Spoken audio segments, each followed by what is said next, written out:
Good morning बच्चों, कैसे हो? देखिए बेटा, अपन तुल्य धारिता ज्ञात करने के मेथड पढ़ रहे थे। ठीक है, कल अपन ने तुल्य धारिता ज्ञात करने के मेथड देखे थे। एक तो देखा था ए तो सिंपल श्रेणी क्रम समांतर क्रम पे आधारित अपन ने कुछ क्वेश्चन समझे। फिर अपन ने उसका देखा नेक्स्ट मेथड बी, जिसमें बताया आपको मैंने सम वीओ बिंदु मेथड, जहां बताया था कि बच्चों जिन जिन बिंदुओं पर वीओ समान होता है उन्हें हम एक ही बिंदु मानकर फिर पुनः परिपथ बनाकर फिर हम देखते हैं परिपथ काफी सिंपल हो जाता है, फिर आराम से सी ए बी का मान ज्ञात कर लेते हैं। ठीक है, कैसे पहचाने कि किन बिंदुओं पर विभव समान होगा? तो समझाया था आपको मैंने कि जो बिंदु चालक तार से डायरेक्ट जुड़े होते हैं उन पर विभव समान होता है, ऐसे पहचान लेते हैं। अब बच्चों देखो, कई बार क्या होता है, चालक तार डायरेक्ट जुड़े हुए नहीं मिलते हमें कहीं भी, फिर भी हम देखें कोई मान लो एक सममित परिपथ है, एक सिमेट्रिक परिपथ है, तो उससे हमें देखते पता चल जाता है कि ये बिंदु सम विभव बिंदु होंगे। कैसे बच्चों? जैसे सिंपल सी बात यूं समझ के लिए, मेरे सामने कई सारे क्लास बच्चे इधर ही बैठे हुए हैं, इधर ही बैठे हुए हैं, इधर ही बैठे हुए हैं, इधर भी हैं, इधर भी हैं। ठीक है, जैसे मान लो बच्चों एक स्टूडेंट यहाँ से इस सामने इस जगह बैठा है फर्स्ट टेबल पे, यहाँ से इधर बैठा है फर्स्ट टेबल पे। अब मैं जो बोल रहा हूँ तो जो मेरी साउंड की इंटेंसिटी है, जितनी इसको सुनाई देगी तीव्रता उतनी इसको सुनाई देगी। अर्थात ये दोनों बच्चे मेरे सापेक्ष क्या है आपस में? सिमेट्रिक है कि नहीं है? है कि नहीं सिमेट्रिक? क्योंकि जो साउंड की इंटेंसिटी इसको सुनाई देगी वो इसको सुनाई देगी। ऐसे पूरी क्लास के अंदर हम समझ सकते हैं। ठीक है, सिमेट्रिसिटी हमें देखने को मिल सकती है। जैसे इसके पीछे वाला जो बच्चा है, इसके पीछे वाले बच्चे क्या वो आपस में सिमेट्रिक फॉर्म में होंगे, तो आपस में उनको क्या मान सकते हैं? हम सममित मान सकते हैं। सेम ऐसे बच्चों कई बार क्या होता है, परिपथ एक सिमेट्रिक फॉर्म में होता है। परिपथ सिमेट्रिक फॉर्म में होता है तो उससे हमें देखते हुए चल जाता है कि हाँ इन बिंदुओं पर पोटेंशियल सेम होना चाहिए। ठीक है, तो उससे भी हम पहचान सकते हैं। ठीक है, तो क्या कहना चाहता हूँ मैं, देखिए उस पर हम एग्जाम्पल देख रहे हैं। तो बच्चों देखो यहाँ पे एग्जाम्पल इस तरह से, तो देखो यहाँ पे तो ये पूरा परिपथ एक सिमेट्रिक परिपथ के रूप में अपन देख रहे हैं। चलो उसको छोड़ो, समविभव बिंदु आप मेथड आपको बता रहा हूं मैं। समविभव बिंदु मेथड जहां जहां बिंदुओं पर विभव समान होता है, कैसे वही अपन देखने जा रहे हैं। चलो इस पे करते हैं सोल्व इसको। तो चलो देखो, इसमें हम यहाँ पे पहले इनको जितने भी संधि बिंदु उनको नाम असाइन करते हैं। ये ए बिंदु है, इसके पास अपन ने इसको रख दिया 1 नंबर, इसको रख दिया 2 नंबर, इसको 3, इसको 4, इसको 5, इसको 6, इसको 7 और इसको 8। ठीक है, ये अपन ने सभी बिंदुओं के नेम असाइन कर दिए। ठीक है, 1 2 3 4 5 6 7 8। अब बच्चों देखो किन किन बिंदुओं पर विभव समान होगा ये अपन समझे। तो देखिए बच्चों यहाँ पे समविभव बिंदु कौन कौन से हो जाएंगे समझना। देखिए ए और 1 आपस में डायरेक्ट जुड़ा हुआ है, तो हम देख रहे हैं ए और 1 तो क्या डायरेक्ट जुड़ा हुआ है, तो इन पे पोटेंशियल समान होगा। तो यहाँ बच्चों इस जगह ये बिंदु ले लिया मैंने, ए बिंदु और उसको रख दिया साथ में 1। ए और 1 दोनों पोटेंशियल सेम है। ठीक है, उसका बच्चों गौर से किए, ये 2 3 और 4, समझना क्या कह रहा हूं मैं, 2 3 4 ऐसे बिंदु है, ये सिमेट्रिक बिंदु है। कैसे बच्चों? देखो यहाँ से ए से मैं अगर इस 2 बिंदु पे जाऊं तो रास्ते में एक कैपेसिटर आएगा, ए से 3 पे जाऊं तो भी रास्ते में एक कैपेसिटर आएगा, ए से 4 पे जाऊं तो भी रास्ते में एक कैपेसिटर आएगा। ठीक है, अच्छा बी से चलते हैं। बी से अगर मैं जा रहा हूं मान लो 1 पे, बी से हम जा रहे हैं 1 पे, तो देखो बी से 1 पे जा रहे हैं तो 1 पर सॉरी बी से हम जा रहे हैं 2 पे, बी से 2 पे जा रहे हैं तो यहां से इधर गए, ये यहां से गए यहाँ पे, तो रास्ते में कितने कैपेसिटर आए? 2। चलो अब बी से हम जाते हैं 3 पे, तो बी से 3 पे जाने का रास्ता ये रहा, इधर गए ये गए, तो रास्ते में कितने कैपेसिटर आए? 2। अब 4 पे आते हैं, तो यहाँ से बी से 4 पे गए, ये रहा रास्ता, तो यहाँ भी कितने? 2 कैपेसिटर आए। तो बच्चों ये तीनों बिंदु ऐसे हैं, मतलब 2 3 4 ऐसे बिंदु हैं जिनकी ए से दूरी तो 1 कैपेसिटर के बराबर है और बी से दूरी 2 कैपेसिटर के बराबर है। ठीक है, अर्थात ये आपस में सिमेट्रिक बिंदु हैं, क्योंकि इन तीनों की ए से दूरी 1 कैपेसिटर के बराबर है और बी से दूरी 2 कैपेसिटर्स के बराबर है। ठीक है, तो यहाँ पर हम देखते हैं 2 3 4 भी आपस में क्या होंगे? समविभव बिंदु होंगे। तो यहाँ पर लिख दिया ये अगला बिंदु 2 3 और 4। ठीक है, उसका बच्चों फिर देखें ऐसे 5 6 7 ये भी आपस में सिमेट्रिक होंगे। सोचिए क्यों? 5 6 7 ये भी आपस में सिमेट्रिक है। क्यों है सिमेट्रिक? क्योंकि बच्चों देखो इन तीनों बिंदुओं की बी से दूरी तो 1 कैपेसिटर है। 5 6 7 वाले बिंदु जो है, यहां से बी की तरफ जाओगे तो रास्ते में 1 कैपेसिटर आएगा, और इनसे अगर ए की तरफ जाओगे तो 2 कैपेसिटर आएंगे। रास्ते में प्रत्येक के पथ के बीच में 2 कैपेसिटर आएंगे, अर्थात ये तीनों भी आपस में सिमेट्रिक बिंदु हैं। ठीक है, ऐसे फिर लास्ट में क्या बच गया यहाँ पे? ये 8 और बी ये भी आपस में सममित होंगे। ठीक है, ये लिख दिया। ठीक है, इन पर विभव क्या होगा? समान, क्योंकि डायरेक्ट चालक तार जुड़ा है तो विभव समान होगा। ठीक है, ये चीज अपन ने देख ली। क्लियर। अब बच्चों यहाँ पे देखो एक चीज ध्यान रखो, समविभव बिंदु मेथड में हमेशा करते हैं शुरुआत ए से करनी होती है, खत्म बी पे करना होता है, ये चीज ध्यान रखिए। जो आपको कल भी आखिरी में क्वेश्चन समझाया था, अपन इसमें देखा था 2 क्वेश्चन में, शुरुआत ए से होती है और खत्म बी पे होता है। ठीक है, चलो अब यहाँ पे कैपेसिटर अपन जोड़ते हैं, जितने भी कैपेसिटर जुड़े हुए, ध्यान समझना सारे क्वेश्चन आपको रेजिस्टेंस वाले टॉपिक के अंदर मिलेंगे, आपसे बार बार कह रहा हूँ, पहले भी कहा था मैंने। ठीक है, एज इट इज। अब बच्चों देखो यहाँ पे अपन इन सभी संधारित्रों को जोड़े। अब बच्चों मैं जिन जिन को जोड़ते आऊंगा उनको सर्किल करते आऊंगा, ताकि हमें याद रहे कि हम किन किन कैपेसिटर को जोड़ चुके हैं। तो देखिए यहाँ पे पहले हम बात करें, यहाँ पे देखिए इसको, ये को इसको जोड़ते हैं, इसको ये वाला कैपेसिटर, इसको मैंने ये सर्किल कर दिया, किसके बीच जुड़ा हुआ बच्चों, 1 और 2 के बीच में, ये रहा 1 ये रहा 2, 1 और 2 के बीच में जोड़ दिया, चलो ठीक है।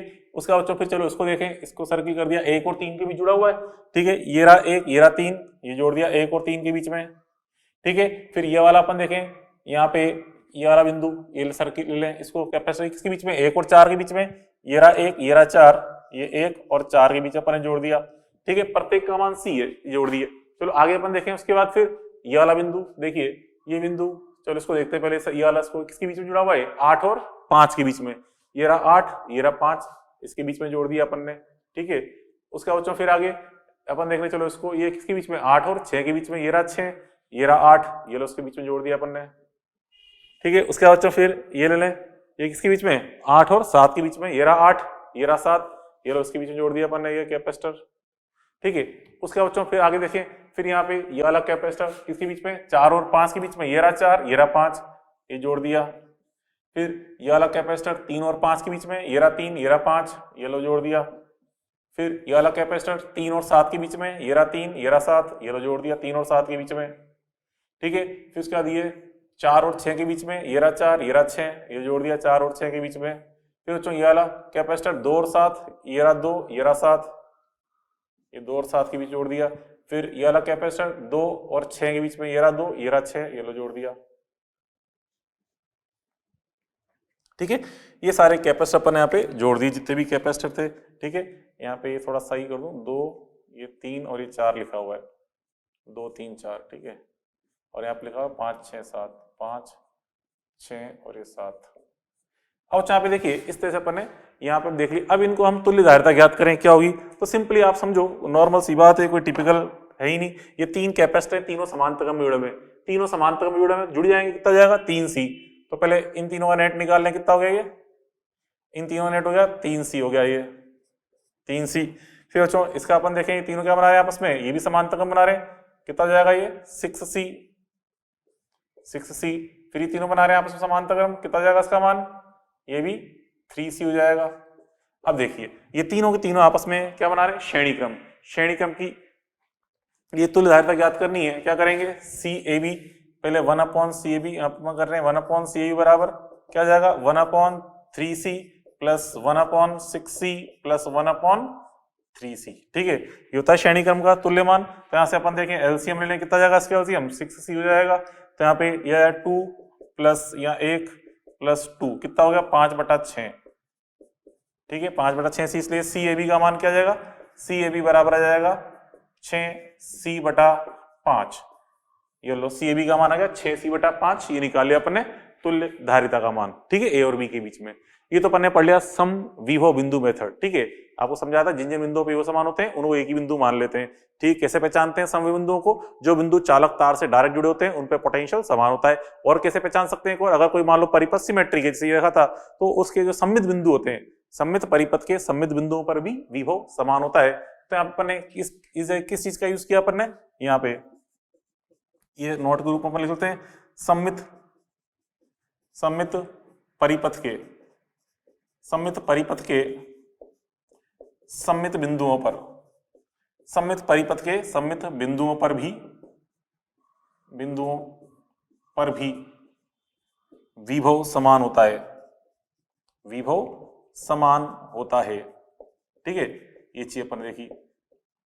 तो ये चीज आपने जो लिखा नोट, इसको कहाँ लिख लेना, इसको लिख लेना यहाँ पे, इस जगह स्टार्टिंग में, क्या लिख लेना, एग्जाम्पल 3 से पहले, ठीक है। फिर उसके बाद एग्जाम्पल 3 नोट करना, क्या लिखा, सममित परिपथ के सममित बिंदुओं पर विभव समान होता है। चलो अब अगला मेथड अपन देखते हैं, C मेथड। C है बच्चों सममित रेखा मेथड।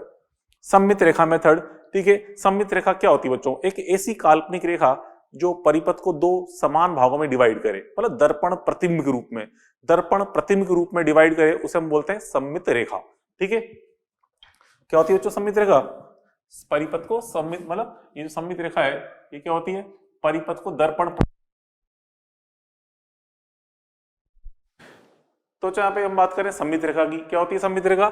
ये परिपथ को दर्पण प्रतिबिंब में डिवाइड करती है। ठीक है, परिपथ को मिरर इमेज में डिवाइड, ठीक है, मिरर इमेज में के रूप में बांटती है, के रूप में काटती है। ठीक है, परिपथ को मिरर इमेज के रूप में काटती है तो उसे बोलते हैं सममित रेखा। ठीक है, अब बच्चों क्या होता है बच्चों, सममित रेखा को अपन जनरली डॉटेड से शो करते हैं, डॉटेड से। ठीक है, सममित रेखा पर उपस्थित संधि बिंदुओं को निम्नानुसार सावधानी पूर्वक खोलें। तो बच्चों क्या होता है, देखिए सममित रेखा आपको डायग्राम में बनी हुई नहीं आएगी सममित रेखा, वो तो आपको अपने आप सोचनी है। मतलब हमें एक ऐसी काल्पनिक रेखा खींचनी है, वो चाहे खड़ी भी हो सकती है, वो लेटी भी हो सकती है, तिरछी भी हो सकती है, मतलब हॉरिजॉन्टल भी हो सकती है, वर्टिकल भी हो सकती है, या किसी एंगल पे भी हो सकती है। ठीक है, तो आपको अपने आप देख के सोचना है कि हम एक कैसी रेखा खींचे जो परिपथ को समान दर्पण प्रतिबिंब रूप में डिवाइड कर रही है। लेकिन एक शर्त है, शर्त ये कि वो रेखा है बच्चों बिंदु ए बी को जो मिलाने वाली रेखा है उसके लंबवत होनी चाहिए, बिंदु ए बी को मिलाने वाली रेखा के लंबवत होनी चाहिए। ठीक है, तो यहाँ पे हम देखते हैं सममित रेखा क्या होती है, ए बी के लंबवत के रूप में काटती है तथा ए बी के लंबवत होती है, ए बी के लंबवत। ठीक है, ये होती है परिपथ को कैसे काटती है, दर्पण प्रतिबिंब रूप में काटती है, और वो रेखा ए बी के लंबवत होती है, ये चीज मस्ट है। ठीक है, अब बच्चों इस रेखा पर उपस्थित जो संधि बिंदु होते हैं उनको हम सावधानी पूर्वक खोल सकते हैं। कैसे खोल सकते हैं, देखिए जैसे बच्चों ये मान लो ये परिपथ है, यहाँ तो चलो खैर मैंने ए बी नहीं दिखा रखा, फिर भी अपन सोचे कि अगर मैं इसको एक तो यूं काटूं, तो यूं काटेंगे तो ऐसे, एक अगर मैं हॉरिजॉन्टल रेखा खींचूं, हॉरिजॉन्टल रेखा, तो ऊपर C1 C1 हो गए, नीचे C2 C2। क्या C1 C1 की इमेज C2 C2 बनती है क्या? नहीं, ऐसे बन नहीं सकती। लेकिन हम सोचें अगर मैं इसको यूं सममित रेखा खींचूं इस तरह से, तो देखिए इधर C1 C2 है तो उसकी इमेज इधर C1 C2 बनेगी, दिख रहा है जैसे मान लो ये दर्पण है, ये दर्पण है, C1 की इमेज यहाँ C1 बनेगी, C2 की इमेज यहाँ C2। तो हम देख रहे हैं ये रेखा ऐसी है जो दर्पण प्रतिबिंब के रूप में परिपथ को काट रही है। ठीक है, तो इसे हम सममित रेखा कह सकते हैं। आई बस हमें सममित रेखा हो गई। अब देखो, अब हमें यहाँ पे देखो सममित रेखा पे संधि बिंदु है, इस संधि बिंदु को हमें खोलना है। कैसे खोलेंगे बच्चों, देखिए संधि बिंदु को हमें इस प्रकार से खोलना है कि यहाँ पे देखिए यहाँ से संधि बिंदु खोला मैंने इस जगह से, तो ये भुजा ऊपर चली गई, ये वाली भुजा नीचे, वाला इस तरह से ये संधि बिंदु यहाँ से ओपन हो गया है, ओपन हो गया। देखिए अभी भी यहाँ पे जो डॉटेड रेखा दिख रही है सममित रेखा, इस परिपथ की भुजा को और इस परिपथ की भुजाओं को काट रही है, दोनों भुजाओं को काटते हुए गुजर रही है, ये बिल्कुल सही है। लेकिन अगर अपन मान लो इसको, अभी तो मैंने इसको यूं खोला, मतलब इसको इस तरह खोला, यहाँ पे इसको नीचे खोल दिया, इसको ऊपर खोल दिया इस तरह से। लेकिन अगर बच्चों इसको मैं इधर खोलता और इसको इधर खोलता इस तरह से, तो यहाँ से देखिए अब सममित रेखा ऐसी है जो भुजा को नहीं काट रही, ये गलत है।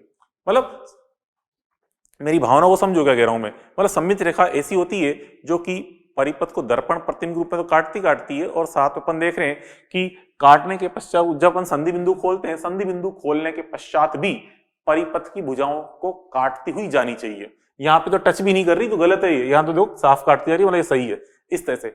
इस तरह में सावधानी पूर्वक संधि बिंदुओं को खोलना होता है। ठीक है, चलो अब देखिए यहाँ पे इस पे एग्जाम्पल समझते हैं। एग्जाम्पल देखो बच्चों, ये परिपथ है, यहाँ पे प्रत्येक धारिता C है, हमें CAB का मान निकालना है, मतलब A और B के मध्य तुल्य धारिता ज्ञात करनी है। पहली बात तो सममित रेखा कैसे खींचे, आपसे कहा मैंने AB के लंबवत होनी चाहिए, लिखा ना क्लियर, AB के लंबवत, ये A और AB है, AB रेखा, इसके लंबवत हमें खींचनी है तो वर्टिकल आएगी। ठीक है, तो वर्टिकल रेखा खींच रहे हैं हम इस तरह से, देखो ये रेखा खींचेंगे इस प्रकार से, ये तो चलो इस रेखा इधर जैसा परिपथ है वैसा उधर है, तो एक सिमेट्रिक परिपथ बन रहा है दोनों तरफ। ठीक है, मतलब ये दर्पण इमेज के रूप में काट रहा है, ये रेखा इसको काट रही है परिपथ को। अब इस पे संधि बिंदु ये रहा, ये संधि बिंदु है, तो हमें इस संधि बिंदु को ओपन करना है। कैसे ओपन करना है, सावधानी पूर्वक। कैसे बच्चों, देखो यहां से इसको हम परिपथ को ओपन करेंगे, इसको यहां से ओपन किया अपन ने इस तरह से। ठीक है, यहां से ओपन करेंगे, इसको इस तरह से ओपन किया मैंने, ये लो इस तरह से, ये हो गया ओपन। ओके, ठीक है, नहीं गलत है, ये ऐसे ओपन नहीं करना, क्योंकि ऐसे ओपन करेंगे तो अब देखिए ये सममित रेखा इन दोनों की भुजाओं को नहीं काट रही, बिल्कुल गलत है, ऐसे ओपन नहीं करना। तो इसलिए आपसे क्या हूं, सावधानी पूर्वक।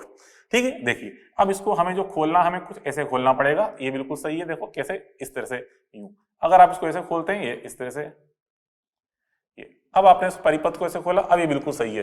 तो इस तरह से हमें सावधानी पूर्वक खोलना होता है। अब देखो, अब कुछ नहीं करना, अब तो परिपथ सिंपल हो चुका है, आराम से हम तुल्य धारिता ज्ञात कर लेंगे, बस संधि बिंदु को खोलना आना चाहिए, बस और कुछ नहीं करना। अब देखिए, अब हम यहाँ पे तुल्य धारिता ज्ञात करें, कैसे ज्ञात करेंगे बच्चों? देखो यहाँ पे ये C और ये C, चलो पहले कोई नीचे वाले C और C है, ये क्या बना रहे हैं आपस में? चलो उसको छोड़ो, बाद देखेंगे। पहले ये C और C, ये देखो ये C और C एक के बाद एक है, क्या बना रहे हैं? श्रेणी क्रम। श्रेणी क्रम में मान क्या हो जाएगा? आधा, मतलब C/2। तो इसका मान तो क्या हो गया? C/2। समझो, इसका मान क्या हो गया? C/2। अब ये C/2 इस ऊपर वाले C के साथ क्या बना रहा है? समांतर क्रम, तो जुड़ जाएंगे। C/2 C के साथ समांतर क्रम में आ रहा है, तो जुड़ जाएंगे। C + C/2 कितना हो गया? 3C/2। कितना हो गया? 3C/2। मतलब आप समझे क्या कहना चाहता हूं मैं? यहाँ पे ये A बिंदु है, ये B बिंदु है, ठीक है, A बिंदु, और यहाँ पे पहले इसको भी नीचे वाले को सोल्व कर लें। C और C का श्रेणी क्रम C/2 जाएगा, तो ये तो नीचे वाला मान तो कितना हो गया? श्रेणी क्रम C/2। अब ऊपर वाला मान अपन ने देखा था इस तरह से, ये बन रहा था, ये तो कितना था बच्चों यहाँ पे? ये तो था C, और यहाँ पे ये मान अपन ने निकाला था, अभी कितना था? ये वाला मान 3C/2, 3C/2, और यहाँ पे फिर ये वाला मान, ये वापस C है। अब हमें देखिए, ये A बिंदु और A बिंदु है, हमें यहाँ पे A और B के मध्य तुल्य धारिता ज्ञात करनी है। तो यहाँ से देखो कैसे करेंगे बच्चों? पहले ये तीनों क्या बना रहे हैं आपस में? श्रेणी क्रम। श्रेणी क्रम बना रहे हैं, तो इसका श्रेणी क्रम हमें सॉल्व करना है। कैसे करेंगे सॉल्व श्रेणी क्रम? पहले C का C के साथ सॉल्व कर लो, आपसे तीनों श्रेणी क्रम है, तरीका समझ रहा हूँ, शॉर्ट ट्रिक। C का C के साथ सॉल्व कर लो, कितना हो जाएगा? C/2। अब जो C/2 आया, उसको फिर हम 3C/2 के साथ सॉल्व करेंगे। कैसे करेंगे? गुणा बटा योग करके। तो गुणा बटा योग करें, C/2 इंटू 3C/2 अपॉन में C/2 प्लस 3C/2। ये अपन ने उसको ओपन कर लिया, ठीक है। C/2 into 3C/2 upon C/2 plus C/2। ये किसका मान आ गया? इसका नेट मान आ गया, ये इस चीज का नेट मान आ गया। इसका कितना जाएगा? इसका नेट मान आप निकाल लोगे तो ये इसका नेट मान निकाल लेंगे, कितना गया? ये गुणा बटा योग करो, तो यहाँ पे योग करने पे कितना है नीचे? C/2 प्लस 3C/2 करेंगे तो 2C, तो उसका योग करने पे कितना बन गया नीचे? 2C बन गया। ये तो आ गया 2C, तो C से C कट जाएगा, कितना जाएगा? 3C/8, 2 इंटू 2 इंटू 2 3C/8, तो आ गया 3C/8 आ गया ये मान, ठीक है। तो अपन ने निकाल लिया, ऊपर वाला मान तो कितना आ गया? 3C/8, तीनों का श्रेणी क्रम। अब 3C/8 इस C/2 के साथ क्या बना रहा है? समांतर क्रम, तो जुड़ जाएगा। तो CAB का मान क्या जाएगा? CAB बराबर 3C/8 प्लस C/2, इनको जोड़ दो तो कितना जाएगा मान? यहाँ पे इसको जोड़ देंगे तो ये हो जाएगा, यहाँ पे 4 से गुणा करें तो 4C/8 मतलब 7C/8 हो जाएगा, 7C/8 ही आ जाएगा इसका रिजल्ट, CAB का मान, ठीक है। तो इस प्रकार से अपन ये ज्ञात कर सकते हैं। आगे समय में ये तो एग्जाम्पल नंबर 1 हो गया। चलो अगला एग्जाम्पल देखें। नेक्स्ट एग्जाम्पल इस तरह से बच्चों, ये AB बिंदु है, ठीक है, हमें यहाँ पे निकालना है A और B के मध्य तुल्य धारिता ज्ञात करनी है, ठीक है। तो तुल्य धारिता ज्ञात करनी है, तो बच्चों यहाँ पे देखिए हमें सममित रेखा खींचनी है। कैसे खींचेंगे सममित रेखा? AB के लंबवत, जो परिपथ को दो समान भागों में डिवाइड करे, तो AB के लंबवत खींचेंगे तो हमें यहाँ पे वर्टिकल रेखा ऐसे खींचनी पड़ेगी, क्योंकि ऐसे डॉट रेखा खींचेंगे तो जैसा परिपथ इधर है वैसा इधर है, ठीक है। हाँ, अगर बच्चों मान लो बिंदु B यहाँ ना होके यहाँ होता, मान लो सपोज A बिंदु, चलो A बिंदु ले लें, A बिंदु यहाँ ना होके A बिंदु मान लो यहाँ दिया गया होता, इस जगह यहाँ दिया होता नीचे A बिंदु, तो अब हमें यहाँ पे रेखा AB की लंबवत खींचनी है। तो रेखा AB की लंबवत यूं हो जाएगी, रेखा इसके लंबवत खींचेंगे तब क्या? डॉटेड रेखा यूं आएगी तिरछी, ऐसे जाती हुई, यहाँ से dotted dot dot dot dot dot dot dot dot dot होती इस तरह जाएगी सममित रेखा, ठीक है। तो ये चीज ध्यान रखें, ये भी एग्जाम्पल पॉसिबल, तो A बिंदु B बिंदु कहीं भी कैसे भी दे हो सकते हैं। अभी तो चलो हम ये वाला सॉल्व कर रहे हैं, A और B बिंदु, ये यहाँ पे है A बिंदु, तो अब हमें यहाँ पे भी सममित रेखा कैसे खींचनी है। अभी आपको समझाया था सममित रेखा कैसे खींचनी है बच्चों। A और B इस तरह दिए गए, तो AB की लंबवत खींचेंगे तो यहाँ से ये आएगी सममित रेखा, इस तरह से ये बनेगी सममित रेखा, जो रेखा AB की लंबवत है और परिपथ को दो समान भागों में डिवाइड कर रही है। और बताया था मैंने, अगर A बिंदु यहाँ ना होकर यहाँ होता तो रेखा AB यूं बनती, तो इसके लंबवत फिर हमें यूं तिरछी रेखा यूं खींचनी पड़ती, यहाँ से होती इधर, ठीक है, इस प्रकार से। चलो अब इसको सॉल्व करें। अब यहाँ पे देखो बच्चों, इसमें ये अपन ने सममित रेखा खींची, कोई क्वेश्चन थोड़ा बनी गई, तो अपन खुद बनाते हैं सममित रेखा। तो अब देखिए इस सममित रेखा पे संधि बिंदु कौन कौन से? एक तो ये रहा, एक ये संधि बिंदु है, एक ये संधि बिंदु और एक ये संधि बिंदु। तो यहाँ पे इन संधि बिंदुओं को हमें खोलना है। यहाँ तो खैर एक ही संधि बिंदु, तो यहाँ पे 3 संधि बिंदु है, ठीक है। तो चलो खोलना स्टार्ट करें। पहले हम इसको खोलते हैं संधि बिंदु को। इस संधि बिंदु को खोलेंगे हम, देखिए किस प्रकार से खोलना है, इस तरह से। तो यहाँ पे इसको मैं खोल दिया इस तरह से, इसको मैं खोल दिया, देखो ये खोल दिया अपने इसको इस तरह से, ठीक है। इसको अपन ने ओपन कर दिया, यहाँ पे इसको इस तरह ओपन कर दिया। अब देखिए बच्चों यहाँ पे इसको जो अपन ने ओपन किया है, समझना बात को। तो यहाँ पे भी देखिए बिल्कुल सही है, ये बिल्कुल करेक्ट है। क्यों? क्योंकि यहाँ पे हम देखें ये डॉटेड रेखा अभी भी इस भुजा को काटती जा रही है, डॉटेड रेखा अभी भी इस भुजा को काटती जा रही है, इसका मतलब बिल्कुल करेक्ट है, कोई दिक्कत नहीं है। यहाँ से भी हमें इसको ओपन करना है तो यहाँ से भी इसको ओपन करेंगे, संधि बिंदु को, संधि बिंदु को ओपन करेंगे, कुछ इस तरह से ओपन होगा, ये लो इस तरह से, ये लो संधि बिंदु ओपन किया। यहाँ से भी देखिए ये जो डॉटेड रेखा है इस भुजा को काटती हुई गुजर रही है, कोई दिक्कत नहीं है। ऐसे बच्चों यहाँ से भी इसको संधि बिंदु ओपन करेंगे, ओपन इस प्रकार से करेंगे, ये लो ये ओपन कर दिया अपन ने, ये लो यहाँ से ओपन कर दिया इस प्रकार से। देखो अभी आप देख रहे हैं ये डॉटेड रेखा इस परिपथ की भुजा को काटती हुई गुजर रही है, कोई समस्या नहीं है। तो बच्चों अब देखो यहाँ पे ये अपन ने सोल्व किया, अब लगाना दिमाग। यहाँ बच्चों ये जो कैपेसिटर है ये सी, इस कैपेसिटर को मतलब इस संधारित्र को हम यहाँ से हटा सकते हैं, ठीक है। ये जो कैपेसिटर आपको दिख रहा है ये वाला और ये वाला, ये दो कैपेसिटर आपको दिख रहे हैं, इन दोनों कैपेसिटर को यहां से अपन हटा सकते हैं इसको। ये क्यों हटा सकते हैं बताओ? क्यों? क्योंकि हट गए, दिख ही रहा है यहां से बेटा, ये दोनों परिपथ से डिस्कनेक्ट हो गए, और जो कैपेसिटर परिपथ से डिस्कनेक्ट हो गए उनको हम हटा सकते हैं, ठीक है। इनको क्या करेंगे अपन? हटा देंगे, ठीक है। इन कैपेसिटर से हटा देंगे, हटा दें। क्यों हटा दें? क्योंकि सीधी सी बात है, क्योंकि हट गए, क्योंकि हट गए, स्वतः हट गए, कि हमने संधि बिंदु को खोला, खोलते से ही अपने आप हट गए, हट गए। तो यहाँ पे अब यहां से इसको हटा देंगे, ये भी हट जाएगा, तो हटते से ही परिपथ काफी सिंपल हो जाएगा। कैसे हो जाएगा सिंपल? आप देखिए बच्चों क्या हो जाएगा परिपथ, ये बिंदु ए है, ये बिंदु बी है। तो देखिए बच्चों ये पहले सी और सी क्या बना रहे हैं आपस में, बीच वाले भुजा जो है श्रेणी क्रम, श्रेणी क्रम का मान क्या हो जाएगा? c/2, ये वाला मान हो गया c/2, बीच वाली भुजा हो गई ये लो c/2 हो गई, ठीक है। फिर ऊपर ये सी और ये सी क्या बना रही है भी? श्रेणी क्रम, इसका मान भी c/2, ये लो ऊपर वाली भुजा भी क्या हो जाएगी? c/2 हो गई। फिर नीचे वाले ये सी और सी ये भी क्या बना रहे हैं? श्रेणी क्रम, क्या हो जाएगा? c/2। अब देखिए ये c/2 c/2 c/2 तीनों क्या बना रहे हैं? समांतर क्रम, तो जुड़ जाएंगे तीनों, तो CAB का मान कितना आ जाएगा? 3c/2। तो इस प्रकार से अपन ने तुल्य धारिता निकाल ली, कितना आ गया? 3c/2 आ गया, और यहाँ पे इधर आ गया था 7c/8 आ गया, तो ऊपर वाले का आंसर तो उसका कितना हो गया? 3c/2। इस प्रकार से अपन ने देखा, ठीक है। तो यहाँ पे रिजल्ट क्या निकल के हम एक ट्रिक ये समझ सकते हैं कि इस सममित रेखा, जो अपन ने सममित रेखा खींची, अगर संधारित्र की दोनों सिरे, संधारित्र की दोनों सिरे मतलब दोनों प्लेटें सममित रेखा पर उपस्थित है, यदि संधारित्र की दोनों प्लेटें सममित रेखा पर उपस्थित है, मतलब संधारित्र पूर्णतया सममित रेखा पर उपस्थित है, तो उस संधारित्र को यहां से हटा सकते हैं, ठीक है। तो यहां से हम कह सकते हैं कि रिजल्ट के रूप में अपन देखें, रिजल्ट क्या निकल के आया? रिजल्ट अतः सममित रेखा पर उपस्थित, अतः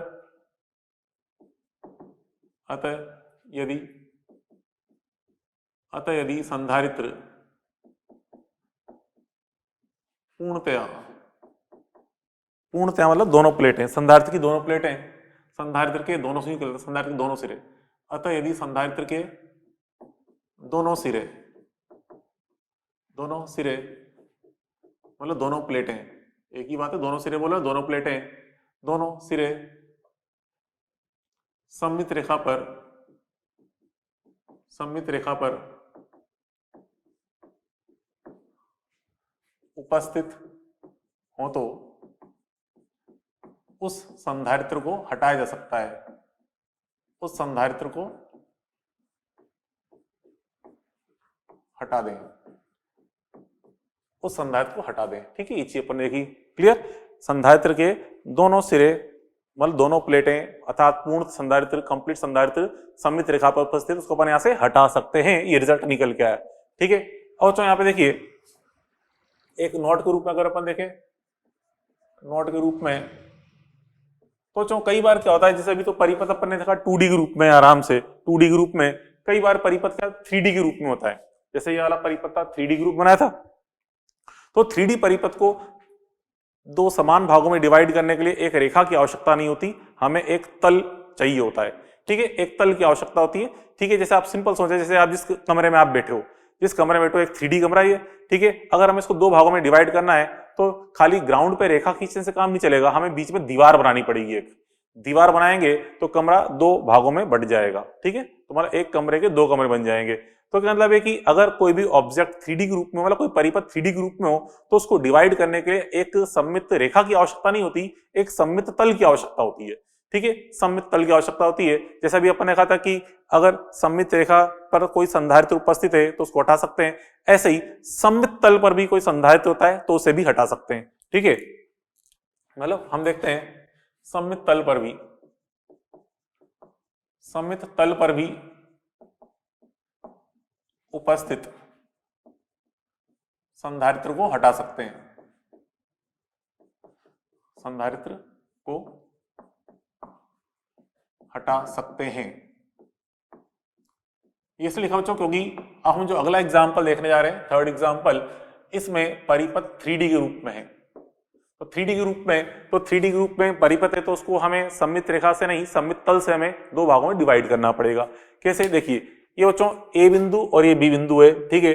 अब हम सोचिए एक ऐसा तल बनाएं जो इस परिपथ को दो समान भागों में डिवाइड करे, तो कैसे बनाएंगे, देखिए सोचिए यहाँ पे अगर मैं एक काल्पनिक तल वाले काल्पनिक दीवार कुछ ऐसे बना दूं, इस तरह से होती हुई, समझना मेरी भावनाओं को, 3D ग्रुप में बना रहा हूं मैं, अच्छा इस तरह से ये छायांकित रूप में दीवार बना दें तो आप समझिए यहाँ पे परिपथ इस दीवार के पीछे जैसा परिपथ है, उसके सामने मतलब बी की तरफ भी वैसा ही परिपथ है।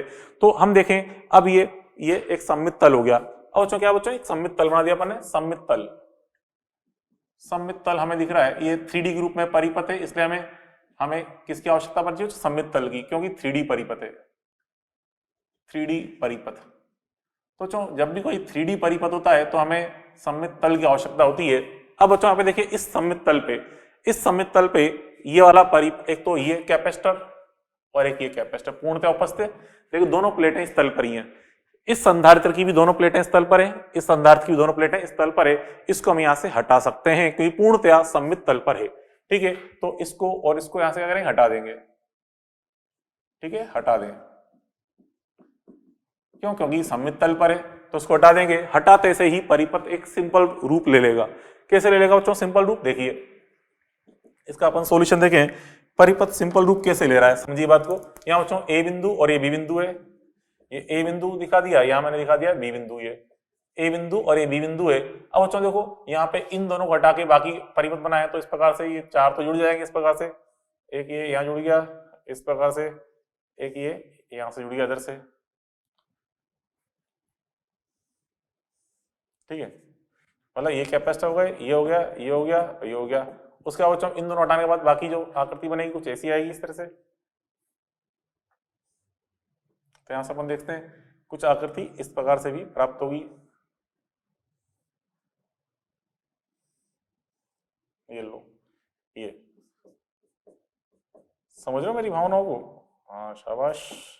देखिए इस प्रकार बच्चों ये आकृति बनेगी। अब हमें क्या निकालना है, इसकी निकालनी है तुल्य धारिता निकालनी है इस परिपथ की।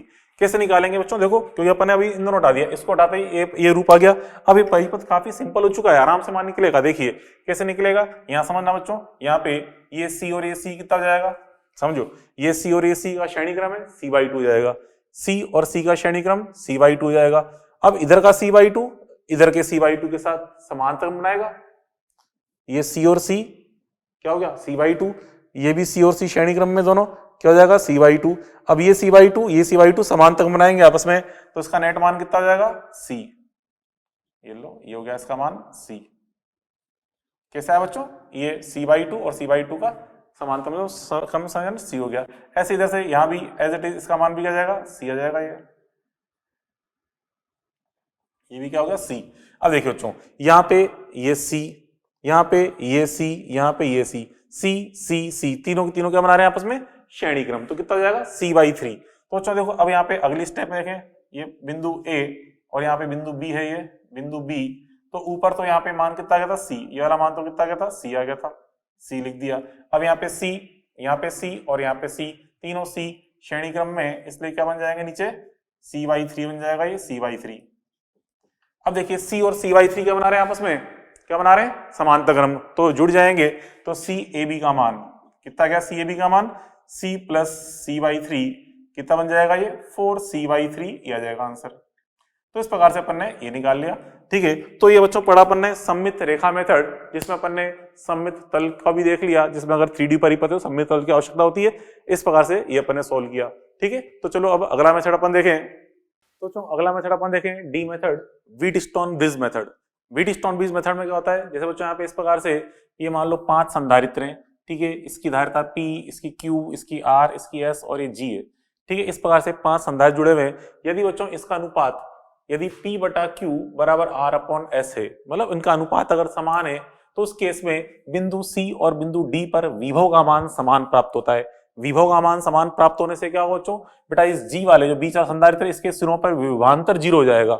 C और D पर विभव समान है, इसलिए G के सिरों पर विभवांतर 0 हो जाएगा। और हम जानते हैं संधारित्र पर विभवांतर 0 है, तो संधारित्र को हटा सकते हैं, अर्थात इस G को यहां से हटा देंगे। इसे बोलते हैं बच्चों संतुलित व्हीटस्टोन ब्रिज। ठीक है, किसे, यदि बच्चों देखो क्या कह रहा हूं मैं, यदि धारिता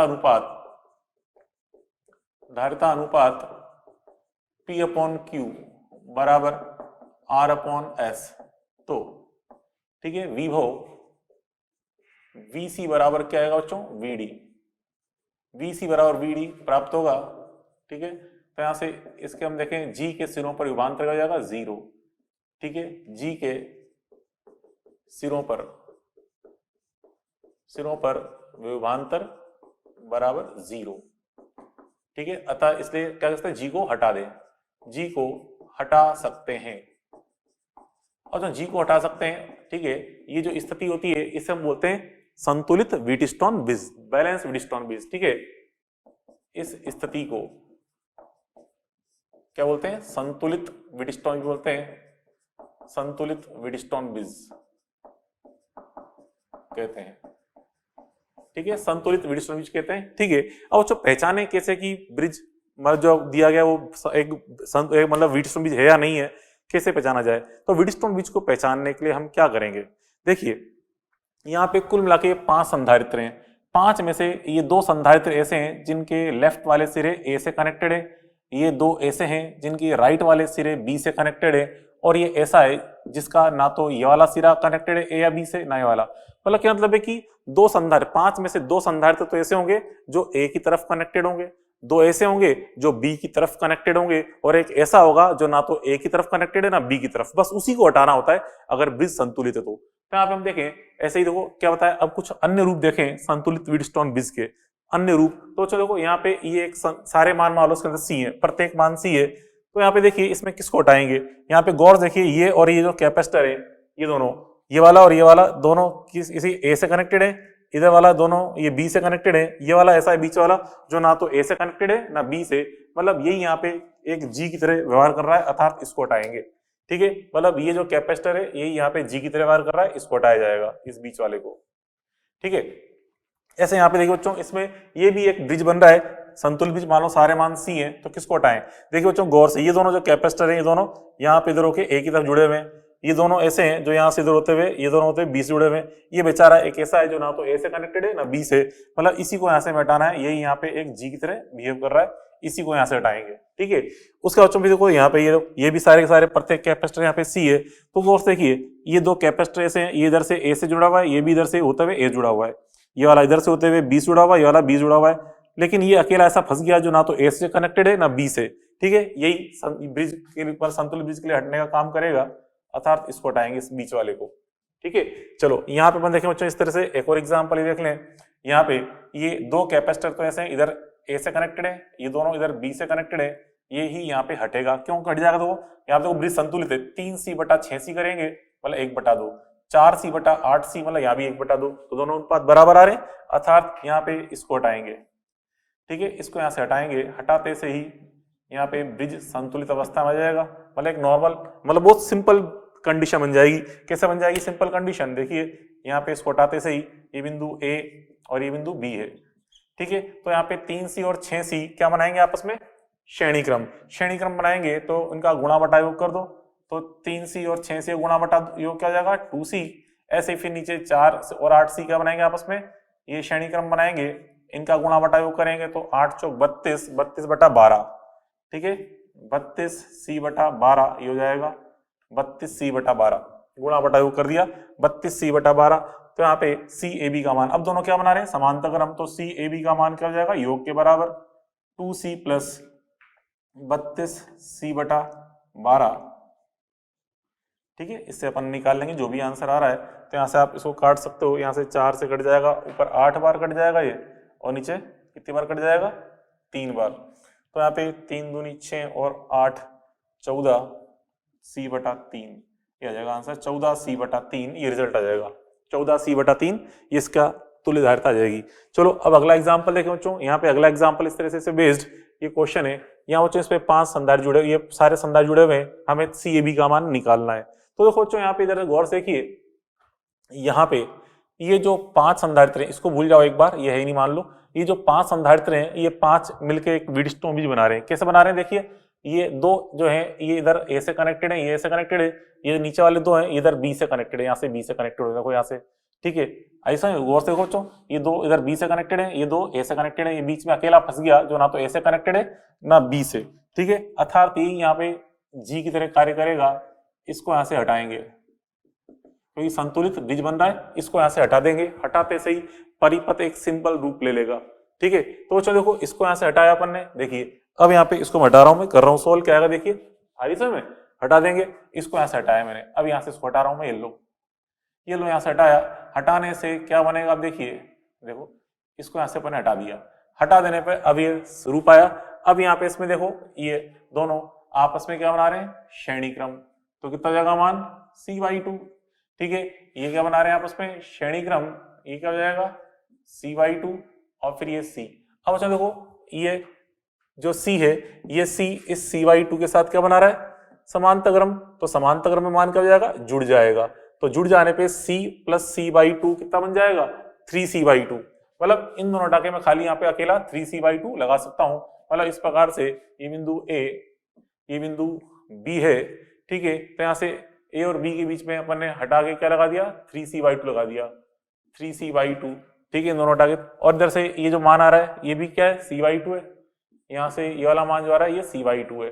अब यहाँ पे देखो दोनों क्या बना रहे हैं आपस में, समांतर क्रम, दोनों समांतर बना रहे हैं, जुड़ जाएगा मान, तो c/a/b का मान क्या जाएगा, c/2 प्लस 3c/2 कितना आ गया, ये हो जाएगा 2c। ये लो ऐसे निकाल लिया आंसर। इस तरह अपन देखा c/a/b का मान यहाँ पे 2c आ गया। ठीक है, तो अपन ने पढ़ा बच्चों व्हीटस्टोन ब्रिज मेथड। अब बच्चों देखो नेक्स्ट मेथड अपन देखें अनंत संधारित्रों वाले परिपथ। ठीक है, कैसे सोल्व करते हैं उसको, देखिए यहाँ बच्चों जैसे कि एग्जांपल की बात करें यहाँ पे इस प्रकार से, ये कई सारे संधारित्र हैं, इस भुजा में एक संधारित्र है, इसमें 2 हैं, इसमें 4 है, फिर 8, फिर 16, फिर 32, इस प्रकार से, और ये अनंत तक जा रही है श्रेणी। ठीक है, और यहाँ बच्चों कोई बिंदु ए है इस जगह, यहाँ पे कोई बिंदु ए है इस स्थान पे, और ये इस जगह बिंदु बी है। हमें आपसे कह रहा है कि इस ए और बी के मध्य तुल्य धारिता में ज्ञात करनी है। कैसे ज्ञात करेंगे, देखिए बच्चों समझो, यहाँ पे पहले हम बात करें फर्स्ट भुजा की। यहाँ बच्चों प्रत्येक संधारित्र का मान 1 माइक्रोफैरड दिया हुआ है। यहाँ तो फर्स्ट भुजा जो दिख रही है आपको, पहली वाली भुजा, इसकी धारिता क्या है बच्चों, फर्स्ट भुजा की केवल एक ही संधारित्र है, तो इसका मान हो जाएगा 1 माइक्रोफैरड। ठीक है, उसके बाद बच्चों फिर अगली भुजा में 2 संधारित्र हैं दिख रहे हैं, तो ये दोनों आपस में श्रेणी क्रम बना रहे हैं, तो श्रेणी क्रम मान आधा हो जाता है, तो क्या हो जाएगा ये 1/2 माइक्रोफैरड, ये हो जाएगा 1/2 माइक्रोफैरड। ठीक है, उसके बाद फिर तीसरी भुजा में 4 हैं तो बटा 4 हो जाएगा। ठीक है, क्या हो जाएगा इसका मान 1/4 माइक्रोफैरड, ऐसे फिर 1/8 माइक्रोफैरड। ठीक है, तो यहां से हम देखें इसका जो नेट मान आएगा क्या जाएगा, c/a/b का नेट मान, मतलब c/a/b बराबर। ठीक है, अब बच्चों यहाँ पे सारी की सारी भुजाएं आपस में क्या बना रही हैं, समांतर क्रम, तो जुड़ जाएंगे मान। ठीक है, तो सॉल्यूशन अपन देखें यहाँ पे इसमें c/a/b बराबर, समांतर क्रम में मान जोड़ दो, तो क्या जाएगा पहले 1, फिर 1/2, फिर 1/4, फिर 1/8, इस प्रकार से ये मान आएंगे अप टू अनंत। ठीक है, अनंत आएंगे। ठीक है, तो अब बच्चों यहाँ से देखिए गौर से, ये आगे 1, फिर 1/2, फिर 1/4, फिर 1/8, क्या बन रही है, ये अनंत गुणोत्तर श्रेणी बन रही है। ठीक है, अनंत गुणोत्तर श्रेणी, अनंत गुणोत्तर श्रेणी। और जो अनंत गुणोत्तर श्रेणी का योग क्या होता है, अनंत गुणोत्तर श्रेणी के योग का जो सूत्र होता है ये होता है a/1 - r। ठीक है, a/1 - r। a यहाँ पे क्या बच्चों, फर्स्ट पद, जो इस श्रेणी का जो फर्स्ट पद होता है वो a है, और r क्या होता है बच्चों, अनुपात, r मतलब रेशो, रेशो मतलब अनुपात किसका, सेकंड बटा फर्स्ट पद। सेकंड पद बटा फर्स्ट पद का रेशो होता है, ये होता है आर। तो यहाँ से देखिए इस केस में यहाँ पे फर्स्ट पद कौन है, एक, ठीक है, और फिर एक माइनस आर करेंगे तो एक माइनस आर, आर मतलब सेकंड पद बटा फर्स्ट पद, तो सेकंड बटा फर्स्ट पद करेंगे तो कितना बच्चों, एक बटा दो आ रहा है ये, ठीक है, ये लो। तो क्या जाएगा मान, नीचे एक में से एक बटा दो घटाओ, नीचे एक बटा दो बचेगा तो दो चल जाएगा ऊपर, ठीक है, तो क्या बन जाएगा ये 2 माइक्रोफेरड। तो इस केस में नेट धारिता कितनी आई, 2 माइक्रोफेरड यह प्राप्त हुआ, ठीक है। तो चलो अब अगला एग्जांपल देखें। तो यहाँ पे हम देखा बच्चों इस प्रकार से ये क्या बन रही है, अनंत गुणोत्तर श्रेणी बन रही थी, तो उसका अपन योग करके निकाल लिया। चलो इसी बेस्ड एक और क्वेश्चन समझाऊं आपको मैं, देखिए अगला क्वेश्चन इस प्रकार से, यहाँ बच्चों इस प्रकार से ये एक सीडी ग्रुप में सर्किट है जो अनंत तक जा रही है आगे, ठीक है, आगे लगातार अनंत तक जा रही है, सीडी नुमा परिपथ बन रहा है। तो बच्चों देखो इसमें क्या है, देखिए एक सममितता दिख रही है आपको, ऊपर सब जगह 2 माइक्रोफेरेड है, या नीचे सब जगह 2 माइक्रोफेरेड है, और बीच वाले सारे 1 माइक्रोफेरेड है, ठीक है, ये सममितता में दिख रही है। यहाँ भी हमें ए और बी के मध्य तुल्य धारिता ज्ञात करनी है। तो चलो कैसे ज्ञात करेंगे, देखिए यहाँ पे अगर मैं कोई यहाँ पे एक बिंदु मार्क करूं ए डैश, यहाँ कोई बिंदु मार्क करूं बी डैश, ठीक है, ए डैश और ये बी डैश। तो चलो आप देखिए यहाँ पे इसमें ये ए डैश और बी डैश मैंने बिंदु मार्क किए। अगर मैं यहाँ पे आपसे कहूं कि सी ए बी का मान, ए और बी के मध्य मान लो तुल्य धारिता, इस ए और बी के मध्य तुल्य धारिता है सी ए बी, इसका मान लीजिए एक्स है, ठीक है, इसका मैंने मान लिया मान x है, सी ए बी का मान x है, ए और बी के मध्य तुल्य धारिता का मान क्या है x, ठीक है। चलो अब एक काम करें बच्चों, यहां से मैं इसको परिपथ को मिटा दूं, इस जगह से मिटा दूं, केवल इतना परिपथ बनाऊं, और जो कहां जा रहा है अनंत तक, फिर पूछूं आपसे, मतलब इसको इरेज कर दूं पूरे वाले को, फिर पूछिए ए डैश बी डैश के इधर को जो पूरा परिपथ बनेगा उसकी धारिता क्या होगी, ए डैश बी डैश के मध्य इधर की परिपथ की। तो ये बच्चों हम देख रहे हैं चित्र वैसा ही दिख रहा है, ठीक है, तो इसकी धारिता भी क्या होनी चाहिए, x होनी चाहिए, क्योंकि हम देख रहे हैं ए डैश बी डैश के दाईं ओर का भी वही परिपथ है जो as it is A B के दाईं ओर का परिपथ है, अनंत तक जा रहा है, ठीक है। जैसे अनंत का समुद्र होता है बच्चों, अनंत समुद्र होता है पूरा, उसमें से एक लोटा पानी निकाल भी लेंगे तो क्या समुद्र की सेहत पर कोई फर्क पड़ेगा क्या, नहीं पड़ेगा ना। तो वही चीज बच्चों यहाँ पे अनंत तक परिपथ जा रहा है, यहाँ से हमने कुछ हटा भी दिए, तो ए डैश बी डैश के दाईं ओर का नेट मान भी क्या आएगा, एक्स ही आएगा, ठीक है। तो बच्चों परिपथ कुछ ऐसे बन जाएगा, देखिए इस प्रकार से, मतलब हमें पता चल गया कि ए डैश बी डैश के दाईं ओर का परिपथ का मान भी क्या है, एक्स है, ठीक है। तो यहाँ से ये मैंने ए दिखा दिया, ए के बाद 2 माइक्रोफेरेड है, फिर आगे हमने ये ए डैश बिंदु मार्क कर रखा है, ठीक है, ए डैश बिंदु, ठीक है, ये 2 माइक्रोफेरेड, ठीक है। फिर बच्चों बी के आगे भी 2 माइक्रोफेरेड है कि नहीं है, और फिर हमने इसके आगे यहाँ पे क्या मार्क कर रखा है, इस जगह बी डैश मार्क कर रखा है। यहाँ पे ए डैश बी डैश से पहले यहाँ पे एक संदर्भ दिख रहा है आपको 1 माइक्रोफेरेड का दिख रहा है, ये लो 1 माइक्रोफेरेड दिखा दिया यहाँ पे 1 माइक्रोफेरेड, ओके। अब यहाँ पे देखिए यहाँ पे देखा इस ए डैश बी डैश के दाईं ओर का नेट मान भी क्या है, एक्स है, ये नेट मान भी क्या है बच्चों, एक्स, सी ए बी का मान तो एक्स सही, ये सी ए बी का मान क्या है बच्चों, एक्स माना था अपन ने, एक्स माना था, तो हम देखा कि इसके दाईं ओर का नेट मान भी क्या आ रहा है बच्चों, एक्स आ रहा है, ठीक है। तो बच्चों हम कह सकते हैं सॉल्यूशन अपन देख रहे हैं, यदि ए बी के तुल्य परिपथ, ठीक है, सॉल्यूशन नंबर सेकंड, यदि सी ए बी बराबर एक्स, यदि सी ए बी बराबर एक्स, तो ए डैश बी डैश के दाईं ओर का तुल्य मान भी x होगा, ठीक है, क्योंकि हम देख रहे हैं अनंत तक सममितता जा रही है, अनंत तक सममितता, ठीक है, अनंत तक ये परिपथ जा रहा है, तो इसलिए हम देखते हैं ए डैश बी डैश के दाईं ओर का तुल्य मान भी x होगा। चलो अब यहाँ बच्चों इसको तुल्य परिपथ का इसका मान निकालना चाहे अपन, क्या आएगा, देखिए यहाँ बच्चों ये 1 माइक्रोफेरेड और x जो आपको दिख रहे हैं, ये क्या बना रहे हैं आपस में, क्या बना रहे हैं, ये समांतरक्रम, तो समांतरक्रम का नेट मान कितना होगा बच्चों, ये x+1, ये x+1 हो गया, ठीक है, x+1। फिर अब देखिए 2 माइक्रोफेरेड आगे x+1 और 2 माइक्रोफेरेड, तीनों क्या बनाएंगे आपस में, समांतर क्रम, ठीक है, तीनों समांतर क्रम बनाएंगे। तो यहाँ पे हम देखें 2 माइक्रोफेरेड को पहले अपन सोल्व कर लें, क्योंकि तीनों समांतर क्रम श्रेणी क्रम बनाएंगे, 2 माइक्रोफेरेड, उसके बाद x+1, उसके बाद ये 2 माइक्रोफेरेड, तीनों एक के बाद एक हैं, अर्थात तीनों श्रेणी क्रम बना रहे हैं, श्रेणी क्रम का तुल्य मान निकालना है। तो पहले 2 माइक्रोफेरेड का श्रेणी क्रम कर दो, कितना जाएगा, 1 माइक्रोफेरेड, फिर इसका हम आगे x+1 के साथ श्रेणी क्रम करें, तो देखिए सी ए बी बराबर सी ए बी बराबर बच्चों कैसे निकाल लेंगे, यहाँ पे 1 into x plus one upon में 1 प्लस एक्स प्लस वन, क्योंकि हम जानते हैं गुणा बटा योग। ठीक है, पहले 2 और 2 का तुल्यमान निकालिया 1, अब 1 का हम x प्लस वन के साथ तुल्यमान निकाल रहे हैं, श्रेणी क्रम का तुल्यमान, तो गुणा बटा योग कर दें 1 into x plus one upon 1 plus x plus one, और सी बी का मान तो x सही सही, ठीक है x ये रख दिया बराबर, ऊपर कितना होगा बच्चों x प्लस वन और नीचे क्या है बच्चों x प्लस टू है, ऐड कर लेंगे x प्लस टू हो जाएगा। अब जो क्रॉस मल्टीप्लाई करें तो x square plus two x बराबर x plus one, x square plus two x बराबर एक्स प्लस वन, ये आएगा रिजल्ट। ठीक है, इसको इधर लाके माइनस करें तो x square plus x minus one बराबर 0। ठीक है, ये समीकरण बन गई। ठीक है, तो यहाँ पे दोबारा देख लो एक बार क्या किया अपन ने, देखो ढंग से देखें। यहाँ पे बच्चों पहले ये 1 और x दोनों समांतर क्रम थे, कितना बन गया मान x प्लस वन। ठीक है, और फिर ये 2 माइक्रोफेरेड और इधर से x प्लस वन, तीनों क्या बना रहे हैं आपस में श्रेणी क्रम। तो पहले 2 और 2 का श्रेणी क्रम आ गया 1 माइक्रोफेरेड, फिर 1 को हमने x प्लस वन के साथ सोल्व किया श्रेणी क्रम को गुणा बटा योग करके, तो 1 into x plus one upon 1 plus x plus one, और फिर सी बी का मान x रख दिया। ठीक है, तो ऊपर तो आ गया x प्लस वन और नीचे x प्लस टू हो गया, फिर क्रॉस मल्टीप्लाई कर लिया x square plus two x और बराबर x प्लस वन।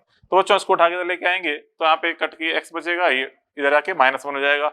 ये समीकरण बनी। अब बच्चों द्विघात समीकरण है, इसके मूल निकालें श्रीधराचार्य फॉर्मूला से। क्या होता है x बराबर बच्चों माइनस बी। ठीक है, माइनस बी मतलब यहाँ पे x का गुणनफल कितना है 1, plus minus under root of B square, मतलब इसका स्क्वायर से गुणनफल का स्क्वायर 1, माइनस 4a क्या है बच्चों, इसका गुणनफल कितना है 1, इंटू सी क्या होता है जो यहाँ पे कांस्टेंट होता है कितना है माइनस वन है, अपॉन 2a मतलब यहाँ पे इसका गुणनफल क्या है जो कि 1 है। ठीक है, तो यहाँ पे कितना बन जाएगा यहाँ पे मान, ये हो गया माइनस वन प्लस माइनस क्या हो जाएगा ये प्लस का 4, 1 प्लस मतलब रूट 5 हो गया, रूट 5 बटा 2। तो x के दो मान आए, एक तो माइनस वन, मतलब यहाँ पे एक बार प्लस लेंगे और माइनस, तो बच्चों यहाँ पे अगर माइनस लेंगे तो minus one minus root 5/2 negative आएगा, और हम जानते हैं धारिता कभी नेगेटिव नहीं होती। x क्या बता रहा है, तुल्य धारिता को, धारिता कभी नेगेटिव नहीं होती।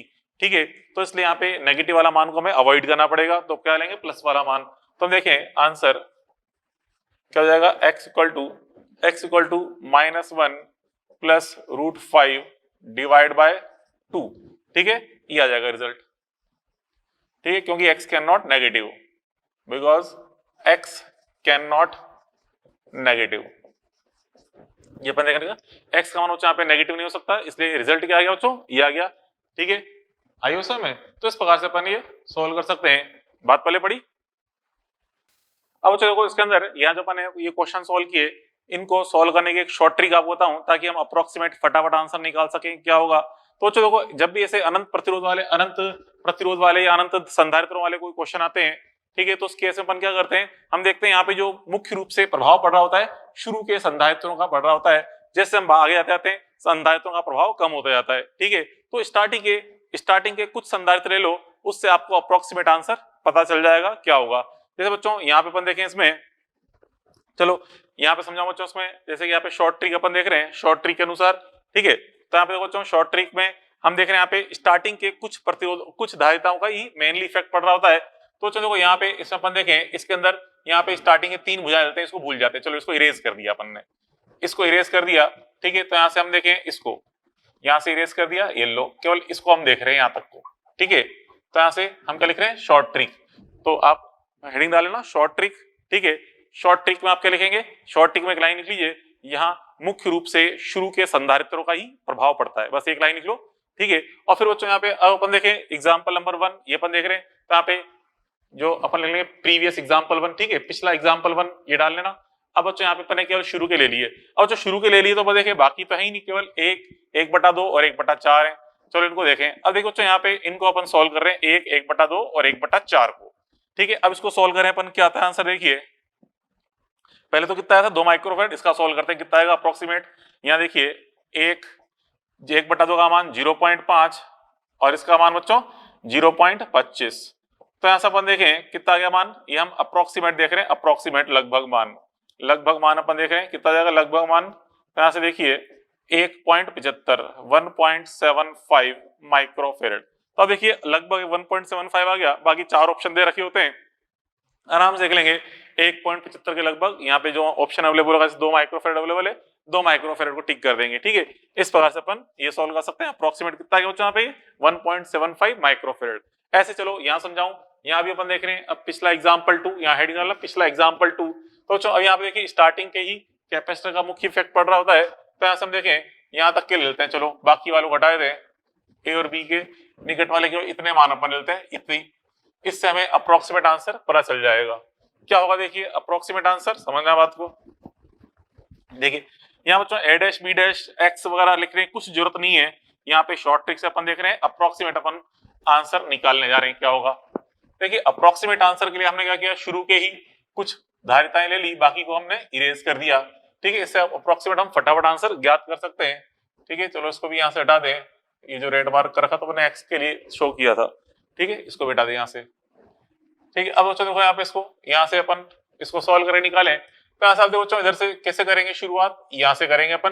पहले ये तीनों आपस में क्या बना रहे हैं बताइए, क्या बना रहे हैं, श्रेणी क्रम। तो श्रेणी क्रम का तुल्य मान कैसे निकाल लेंगे।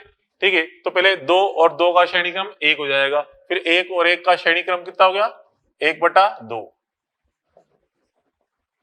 ठीक है, पहले 2 और 2 का श्रेणी क्रम 1 हो गया, फिर 1 का 1 के साथ श्रेणी क्रम करेंगे 1/2 आ जाएगा। अब ये 1/2 इस 1 के साथ समांतर बनाएगा, तो 1 और 1 कितना हो जाएगा बच्चों, सॉरी 1 + 1/2 कितना हो गया 3/2। मतलब यहां से अपन देखा कि यहां से इस तरह से ये मान आपको दिखाई दे रहा है। ठीक है, ये ए बिंदु है, ये लगभग की बात कर रहे हैं अपन, ये बी बिंदु। ठीक है, एक तो यहाँ पे है, एक यहाँ पर है और एक यहाँ पे। इसका मान कितना है 2 माइक्रोफेरेड, तो एज इट इज लिखा हुआ है इसी, यहाँ भी 2 माइक्रोफेरेड लिखा हुआ है। ठीक है, और इसका मान निकाला, दोनों को जोड़कर, इसको और इसको जोड़कर 3/2 माइक्रोफेरेड। ठीक है, अब इन तीनों का निकालना है श्रेणी क्रम। तो श्रेणी क्रम कैसे निकाल लेंगे, देखिए सी ए बी लगभग इक्वल टू क्या जाएगा। पहले बच्चों इस 2 और 2 का श्रेणी क्रम सोल्व कर लो, कितना जाएगा 1। अब 1 का 3/2 के साथ सोल्व करेंगे, तो गुणा बटा योग कर दो, 1 × 3/2 अपॉन 1 + 3/2। तो कितना हो गया, ऊपर तो 3/2 है ही सही, और नीचे कितना जाएगा बच्चों, ये 1 + 3/2 करेंगे तो ये आ जाएगा 5/2। ठीक है, तो 2 से 2 कट गया, कितना है 3/5। 3/5 मतलब लगभग 0.6 माइक्रोफेरेड। चलो इससे निकालते जो एग्जैक्ट आंसर आया था, इससे कितना बनता है मान, ये निकालें। तो चलो देखो यहाँ पे -1 और √5 का मान लगभग 2.25 के लगभग होता है, 2.25, चलो 2.24 मान लेते हैं, 2.24 के आसपास होता है, 2.24 बटे में 2। √5 का मान लगभग 2.24 और बटे में 2 कर दिया। फिर देखिए उसमें से 1 को माइनस करेंगे, कितना आएगा 1.24 बटा 2। 1.24 बटा 2 करेंगे तो कितना आ गया बच्चों, ये 0.62। ये इसका एग्जैक्ट आंसर है, और अप्रोक्सीमेट आंसर कितना आ गया 0.6 माइक्रोफेरेड तो आ ही गया। तो इस प्रकार से अपन अप्रोक्सीमेट आंसर ज्ञात कर सकते हैं। ठीक है, बात पहले पड़ी, तो इस तरह बच्चों अपन ने अप्रोक्सीमेशन निकालना सीख लिया। क्लियर। अब बच्चों इसका फिर अपन देखें लास्ट मेथड जो है, एक और मेथड देख लेते हैं डी के बाद, यहाँ पे ई मेथड। तो जो आप देखो नेक्स्ट मेथड अपन लिख रहे हैं एफ मेथड। ठीक है, ई तक अपन ने पढ़ लिया, एफ मेथड अपन देख रहे हैं डेल्टा टू स्टार रूपांतरण मेथड। मतलब ये इसका मेथड का यूज अपन कब करते हैं, मतलब बच्चों इस मेथड का यूज करते हैं अपन जब एक आप तरह से कोई असंतुलित व्हीटस्टोन बीज दे रखा होता है, तब इसका अपन यूज करते हैं। ठीक है, जैसे असंतुलित व्हीटस्टोन बीज के लिए यूज करते हैं, मतलब इस प्रकार की आकृति को हम इससे बदलकर सॉल्व करते हैं। वैसे तो जनरली मेडिकल में इसके क्वेश्चन आते ही नहीं इस टाइप इस बेस पर, फिर भी हल्का सा मैं आपको हिंट दे दूं। ठीक है, क्योंकि ऐसा मेथड बच्चों प्रतिरोध के लिए भी बता रखा है आपको मॉड्यूल के अंदर। ठीक है, वहां पे थोड़ा अलग सूत्र होता है, यहाँ पे थोड़ा अलग सूत्र होता है, इसलिए मैं लिखा रहा हूँ। तो चलो क्या होता है देखिए समझे, यहाँ पे इस प्रकार से ये C1 C2 C3 मिलकर एक त्रिभुज बना रहे हैं, बोलते हैं डेल्टा। इस प्रकार से मान लो एक डेल्टा का रूप बना रहे हैं।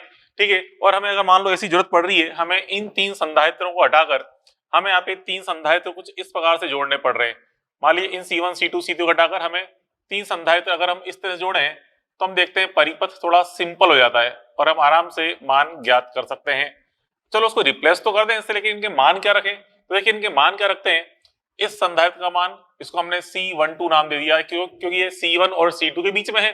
ठीक है, C12 और उसका मान क्या होता है, ये होता है C1 + C2 + C1 C2 बटा C3। मतलब जिन दोनों के बीच में मान है पहले उन दोनों का योग करो, फिर गुणा करके तीसरे का भाग लगा दो। ठीक है, इस प्रकार से। ऐसे बच्चों सोचिए ये वाला मान क्या होना चाहिए, किसके बीच में, ये C2 C3 के बीच में। क्या नाम देंगे, C23 क्या हो जाएगा, ये C2 + C3 + C2 C3 बटा C1। C2 plus C3 plus C2 C3 बटा C1 ये हो जाएगा।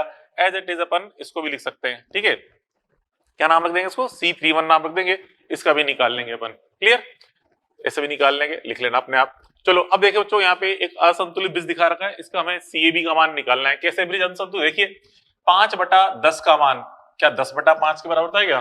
5/10 तो आता है 1/2, जबकि 10/5 क्या आता है 2/1। हम जानते हैं 1/2 2/1 के बराबर नहीं होता, अर्थात ये ब्रिज असंतुलित है। तो इसको सोल्व करने के लिए हम क्या करेंगे, देखिए हम यहाँ पे देखें 2 डेल्टा है, किसी भी एक डेल्टा हो जो आपकी इच्छा हो। जैसे इस डेल्टा को हम चेंज करें स्टार, मतलब इस प्रकार से यहाँ पे एक संधारित्र यहाँ लगा दें, ठीक है, एक संधारित्र बच्चों यहाँ लगा दें, ठीक है, और एक संधारित्र यहाँ लगा दें। अब इनके मान क्या रखेंगे, देखिए अभी आपको समझाया था मैंने।